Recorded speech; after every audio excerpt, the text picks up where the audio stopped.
Iwe asubuhi ya leo nataka niingie katika neno la Mungu katika kitabu cha Samueli wa kwanza sura ya 18. Tunaona kwamba Daudi alikuwa amechaguliwa, lakini ukawa na Sauli na pia ukawa na Jonathani. Watu hawa watatu, kila mmoja wapo anasimama katika kiwango tofauti cha uweza na mamlaka. Nataka nikufunza asubuhi ya leo ya kwamba tunapomwangalia Daudi alikuwa amechaguliwa na Mungu kupitia Samueli ambaye kuna ofisi tatu ya nabii, kwa mwamuzi na kwa kuhani. Na wakati alipochagua Daudi kwa mfalme, Daudi hakuenda kukaa katika kiti kile, lakini alikuwa mfalme na mamlaka katika uweza wa kimungu ulikuwa umeondoka kwa Sauli. Na tunajifunza ya kwamba wakati Mungu anakuchagua, hawezi kukupeleka kwa uweza na baraka hapo kwa hapo. Huchukua muda na husababisha mambo magumu na mambo mazito katika maisha.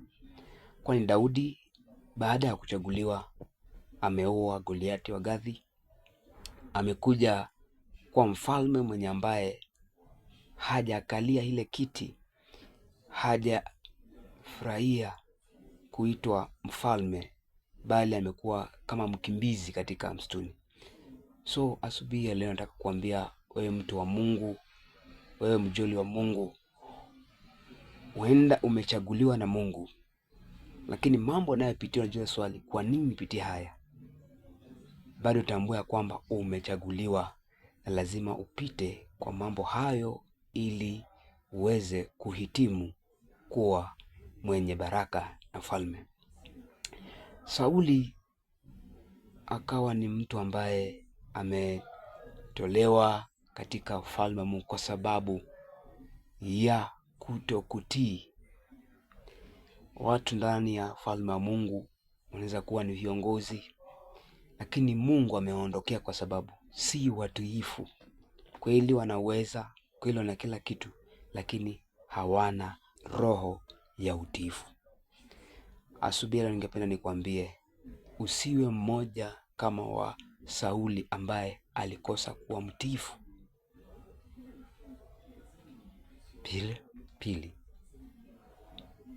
usiwe mtu ambaye wakati unakosea unaleta visababu.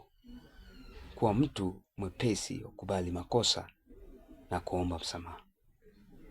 Mtu wa tatu ni Jonathani.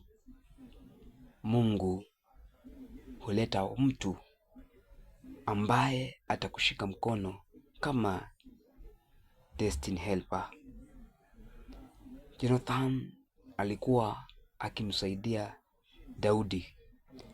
Licha ya kwamba Jonathan alikuwa mtoto wa Sauli, lakini hakutaka kujiingiza kwa uovu wa wazazi. Hebu tujifunze sisi kizazi cha leo na sisi kizazi kilichopita, tusiishi kwa visasi vya watu waliotupita umri ama watu ambaye ni wa umri kwetu, baba zetu, mama zetu, kulikuwa na kisasi. Tusiishi namna hiyo. Hebu sisi chukua mkondo wa kimungu. Simama na msimamo ya kwamba sitaingilia makosa yenye mimi sikukuwepo na sikuhusishwa. Asubuhi ya leo napenda nikwambia kwamba Mungu anakupenda. Mungu ataleta Jonathani kwa maisha yako. Wakati Sauli anasimama, Mungu leta Jonathani. Wakati roho ya Sauli usimama kinyume cha maisha yako, kwa mapato, kwa ndoa, Mungu ataleta Jonathani ambaye ataushika mkono kwa utukufu wake. So barikiwe sana na utambue ya kwamba kitabu hicho cha Samueli wa kwanza sura ya 18 ile mstari wa kwanza 30 inazungumza mambo hayo mazito. Hebu tujifunze na tutembee hayo. Barikiwe sana na Bwana kutende mema. Shalom.